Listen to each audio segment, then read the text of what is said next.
दोस्तों अभी आपने रिसेंटली मार्केट में जिस तरीके की रिकवरी देखी है वो डेफिनेटली बहुत ही ज़्यादा शानदार रही है, इसमें तो कोई भी डाउट नहीं है। एंड अब क्या हो रहा है कि मार्केट में जैसे कल ही आपने देखा कि इंडेक्स बेसिस पर एक बेहतरीन तेजी थी, इसमें तो कोई डाउट नहीं। लेकिन उसके बाद हुआ क्या? उसके बाद जैसे उससे पहले भी तेजी थी, तो अभी रिसेंटली मार्केट एक सर्टेन लेवल पर आ गया है जहां से पहले गिरा था। मतलब ये दूसरी बार जो गिरावट हुई है, अब लगभग उस लेवल को तोड़ने को तैयार है। अगर ये ब्रेकआउट आता है निफ्टी पर तो हो सकता है एक और तेजी इसमें देखने को मिल जाए। लेकिन क्या ये तेजी अब क्लियर कट सस्टेनेबल है? क्या अब इसमें सिर्फ मार्केट जो है बहुत ज्यादा गिरने के मूड में नहीं रहेगा, अब सिर्फ और सिर्फ ऊपर ही जाएगा? क्योंकि बहुत सारी चीजें पॉजिटिव भी आ रही है, नो डाउट।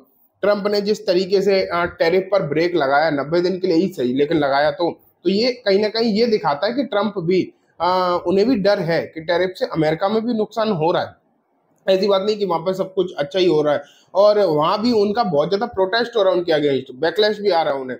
तो दिक्कतें तो ट्रंप को भी है, इसीलिए उन्होंने 90 दिन का पॉज भी लिया है, ब्रेक भी लिया है। लेकिन बात यह आ जाती है कि क्या अब भारत में सब कुछ सही है?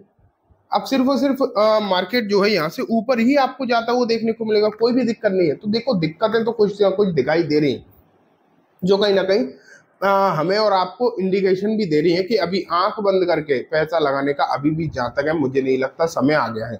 कुछ सिलेक्टेड जगह पैसा लगाया जा सकता है, डेफिनेटली सिलेक्टेड जगह अभी भी है मार्केट में जहाँ पर पैसा बन रहा है और आगे भी बन सकता है, लेकिन हर जगह नहीं। तो एक जगह और ऐसी मैं आपको बता रहा हूँ जहाँ पर थोड़ी बहुत समस्याएं दिखाई दे रही हैं, और वो मैं क्यों कह रहा हूँ वही हम जो है आज की इस वीडियो में डिस्कस कर रहे हैं।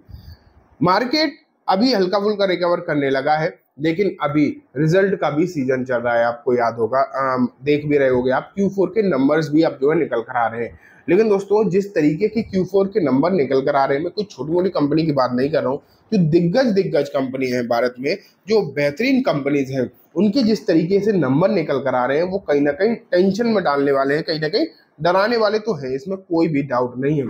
अभी TCS, विप्रो एंड इन्फोसिस, ये दिग्गज जो भारत की सबसे दिग्गज आईटी कंपनी है, इनके नंबर निकल कर आए। फाइनेंशियल्स में जियो फाइनेंशियल्स के भी नंबर निकल कर आए। एंड अनफॉर्चुनेटली नंबर ऐसे निकल कर आए हैं कि जिनसे कोई खास उम्मीद नहीं रखी जा सकती। सबसे पहले TCS के नंबर दोस्तों निकल कर आए थे। TCS के नंबर्स में एक चीज मैं आपको अगर बताऊं कि नंबर उतने खराब नहीं थे, नंबर ठीक थे, कंपैरेटिवली ठीक ही थे number.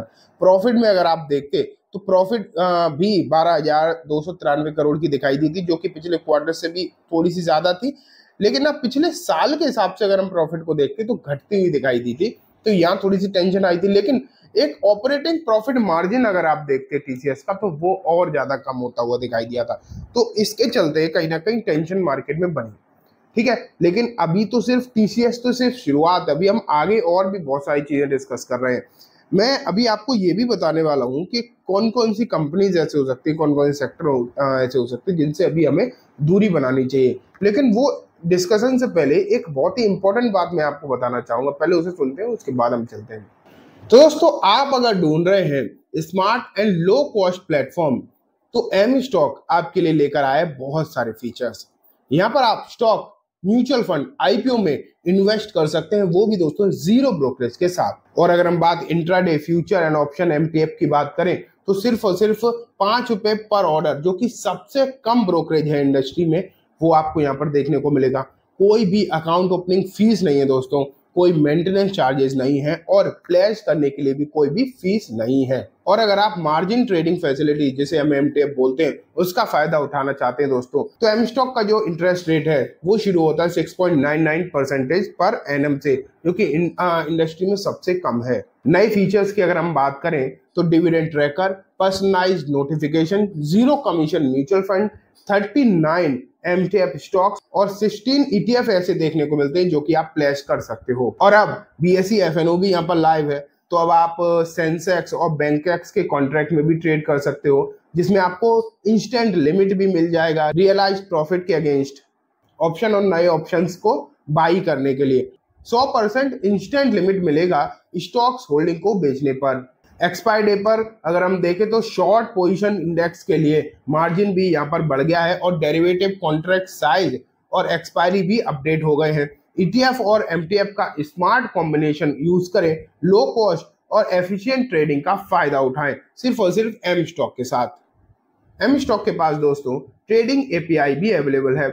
Automate like a pro features की अगर हम बात करें तो 30 order per second execution speed है, less than 100 millisecond latency for fast trades, unlimited GT request and order per day, SDKs for multiple languages for easy integration, real time data access, instant margin on 600 plus scripts, 5 rupee per order for FNO, MTF and intraday trades.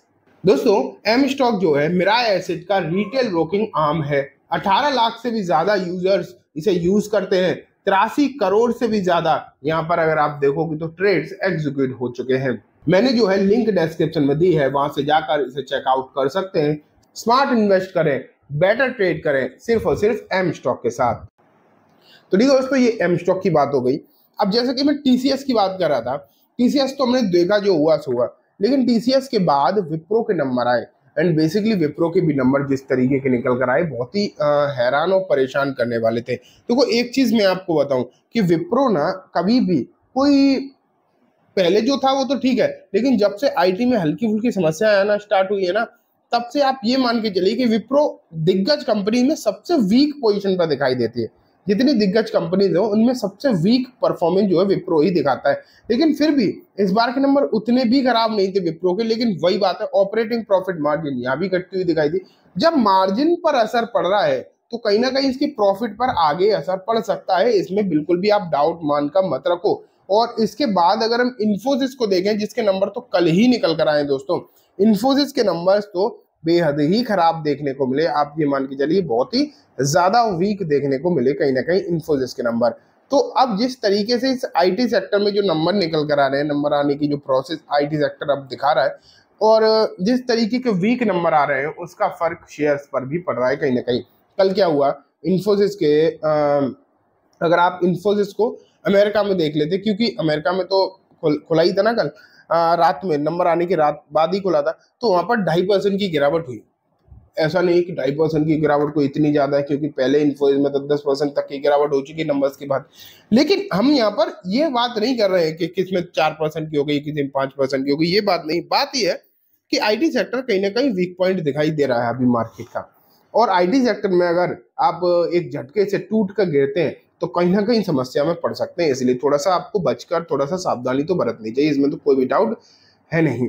अब IT के बाद अगर हम financial में कल जियो के number भी देखते तो कोई खास मजबूत नहीं थे। ठीक है, मैं ये नहीं कह रहा हूँ कि कुछ घटा था, 1-2 करोड़ की बढ़ोतरी थी, 1-2 करोड़ की ग्रोथ थी। तो कहीं ना कहीं जो दिग्गज कंपनीज हैं, जो बड़ी बड़ी कंपनीज हैं, उनमें समस्याएं तो आ रही हैं, इसमें कोई भी डाउट नहीं। उनमें जो ग्रोथ होनी चाहिए, जिस तरीके की ग्रोथ डिमांड है मार्केट की, वो ग्रोथ नहीं है, ये तो पक्की बात आप मान के चलिए।